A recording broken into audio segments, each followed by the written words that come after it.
What's up, guys? JR Raymond back again, coming to you from BowlerX Pro Shop and Training Center here inside Waterford Lanes, where today I've got the new Stealth by Track. We're going to take it out here right on the same lane you just saw the Polaris. Unless you didn't see the Polaris yet, you're probably going to see this one first, or maybe you saw the reality check. I don't know. Depends on which one you clicked on first. But we're going to take it out here. I got a typical 42-foot lead condition. Again, another layout that I changed just slightly, even though it's not going to make that huge of a difference on these because it's symmetrical. But I did do the lower first number, 25 by 4.5 by 45. So we're changing that up just a little bit because I think that's going to fit my game. Ever since I did that Motive review, that kind of made my mind twist a little bit, kind of got my gears turning just a pinch, and I want to test this stuff out. So you're going to see these new layouts. So I'm going to take it out here on a typical 42-foot lead condition, and we're going to see what it's got here in a minute. So stay tuned. They say bowling is a dying sport.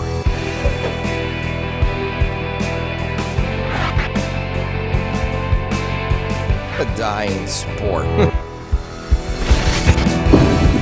I disagree. I disagree.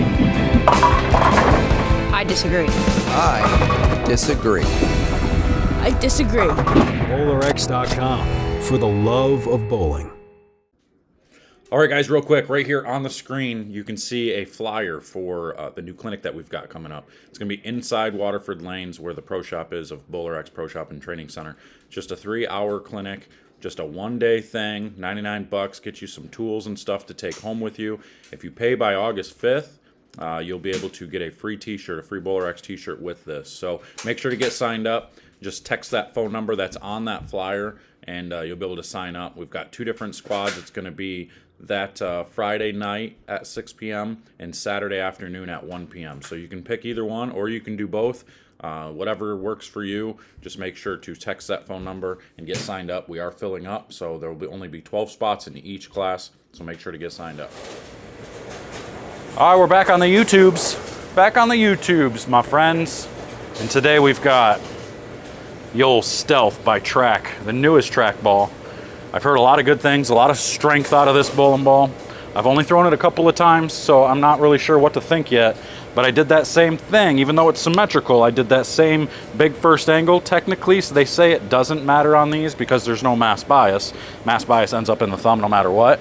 But I wanted to kick that CG out just to give you the same visual, same look, and see what we end up with here. It's the same thing, starting a little bit straighter, 9, 10, 11 range. Seeing if it's clean enough to get through there.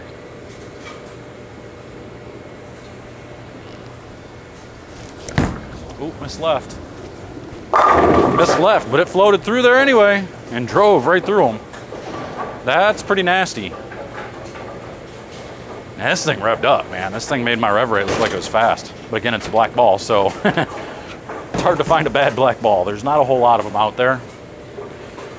I'm just gonna move 3 left. Let's go 3 and 2. See what happens here.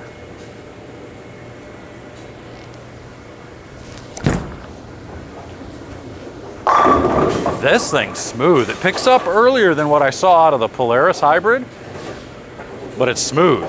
It doesn't overreact. It just gets rolling.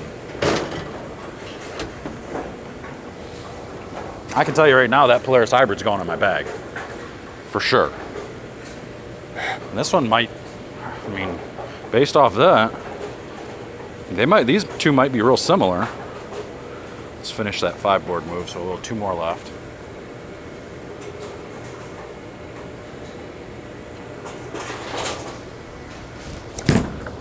Left.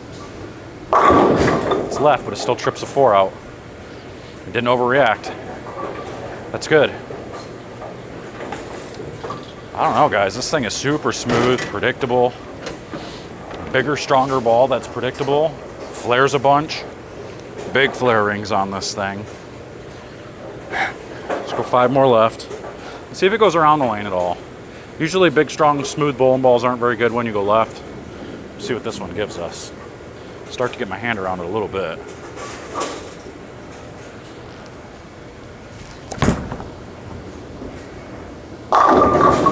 It looked like it was going to flat 10, but it snapped it out. This might be one of them tricky balls. One of them bowling balls that's Doesn't look like it's going to strike, but ends up striking a lot.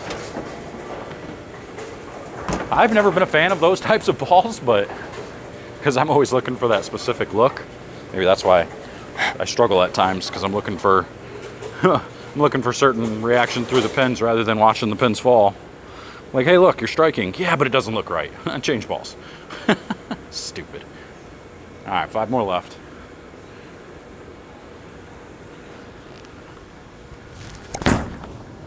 You gonna get up the hill?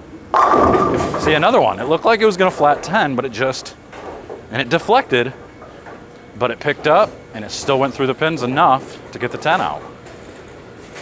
And it's floating through the front really nice. It's not picking up too early. It's earlier than the Polaris Hybrid was, but it's not doing anything stupid. It's not making me open my angles up super high in order to get it through the front. All right. Let's try this again. Rotate my hand.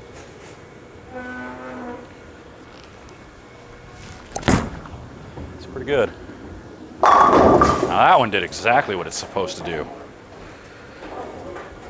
I don't know. I mean, this reminds me a lot of the Polaris. The Polaris maybe drove a little bit harder because it delayed a pinch longer.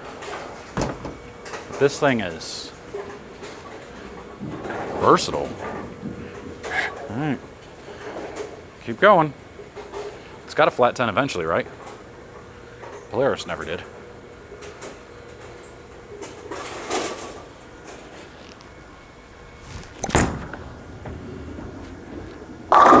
I wanted to. It still looked like it was going to flat 10, but I still kicked it out. Snapped it out anyway. Good grief. And you know, I'm being honest, I don't know what it is. Maybe it's just because I've got my good thumb back again, but I haven't bowled since that, you know, last tournament, the last event I went to, regional, a couple of weeks ago. So 2 Saturdays ago. I didn't touch a bowling ball till yesterday. But I feel like I know what I'm doing with the ball. I feel like I'm pretty sharp right now, and I don't know why. Maybe the time off was good for me. We're up against the ball return now.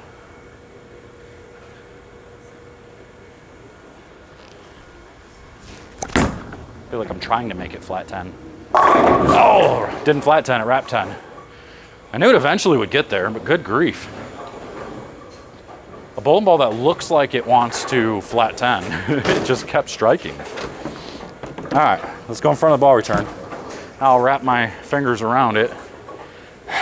So for those of you that saw the Polaris video, I said I got the back of my hand going towards the pins. When I really want to get my hand around it, I'll start in my normal position here, and then I'll rotate my fingers towards me and get my hand facing the pins that way. So it almost makes me feel like I'm gonna spin it off this way to try to twirl it. I have to over exaggerate it to get my hand to come around it enough, even though my hand actually never gets to that spot. I don't twirl it as much as I think I do, but I have to over exaggerate it, otherwise I still roll it forward. All right, in front of the ball return, here we go.